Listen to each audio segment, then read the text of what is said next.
नमस्कार दोस्तों, आप सभी को एग्जाम पॉइंट में स्वागत करते हैं। हिंदी में कहा गया है, समय सहायक बल के निर्बल न कोई सहाय, पवन जगत आग को दीपहि देत बुझाए। तो चलिए आज हम पढ़ेंगे योजक चिन्ह के बारे में, जैसा कि दिया गया है। देखिए यहाँ जैसे है योजक चिन्ह।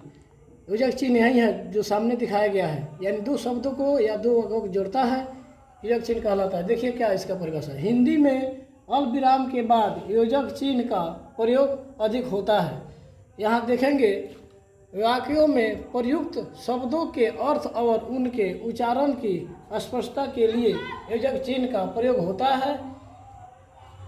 शब्दों के निर्माण में भी इसकी योग्यता है। योजक चिन्ह के प्रयोग के कुछ नियम निम्नलिखित हैं। अब कौन में देता है, योजक चिन्ह प्रायः दो शब्दों को जोड़ता है और दोनों को मिलाकर एक समस्त पद बनाता है, किंतु दोनों का स्वतंत्र रूप बना रहता है। इस संबंध में नियम यह है कि जिन शब्दों या पदों के दोनों खंड प्रधान हो और जिनमें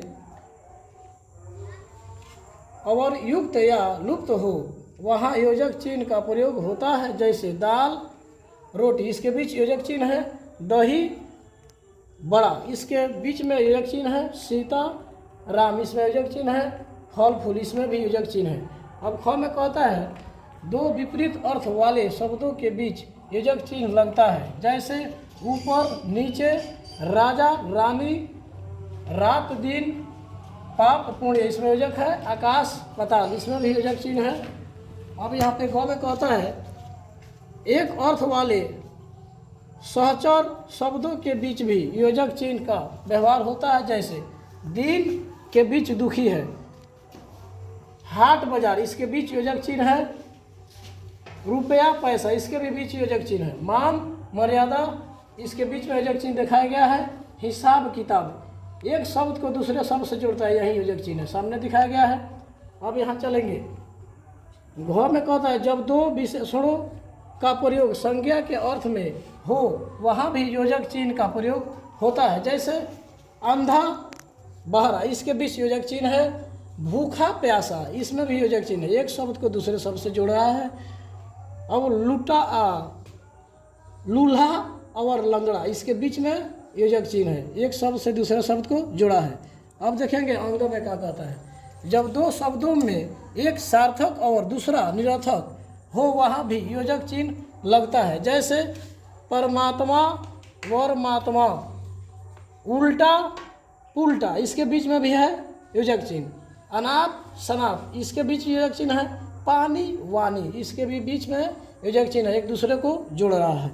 अब यहाँ देखेंगे च में, जब एक ही संज्ञा दो बार लिखी जाए तो दोनों संज्ञाओं के बीच योजक चिन्ह लगता है।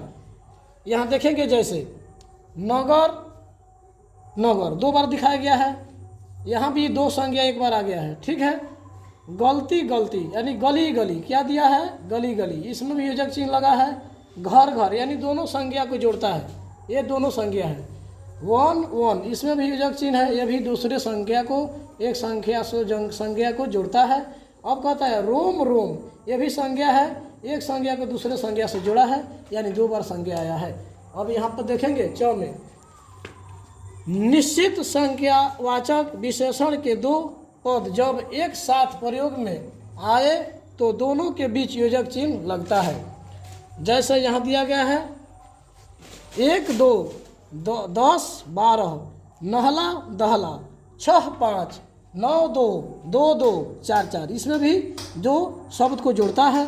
अब यहाँ दिया गया है प्रश्नवाचक चिन्ह, इसका प्रयोग यहाँ देखो, इसका प्रयोग निम्नलिखित अवस्थाओं में होता है। अब कौन में देता है, जहाँ प्रश्न पूछा जाए। जैसे क्या आप गया से आ रहे हैं, आप कहाँ जाएंगे, ये प्रश्न पूछ रहा है, क्या हो रहा है, यहाँ पे प्रश्न पूछा जा रहा है। जहाँ निश्चित अनिश्चित न हो, जहाँ स्थिति अनिश्चित न हो, जैसे आप शायद पटना के रहने वाले हैं, इसमें कोई निश्चित नहीं, अनिश्चित शब्द है। अब है गौ में, जहाँ व्यंग किया जाए, व्यंग यानी किसी पर व्यंग साधा जाता है। जैसे आज चारों ओर भ्रष्टाचार है ना, कह रहा है। यानी आज के लिए इतना ही। जय हिंद, जय भारत। तब तक के लिए धन्यवाद।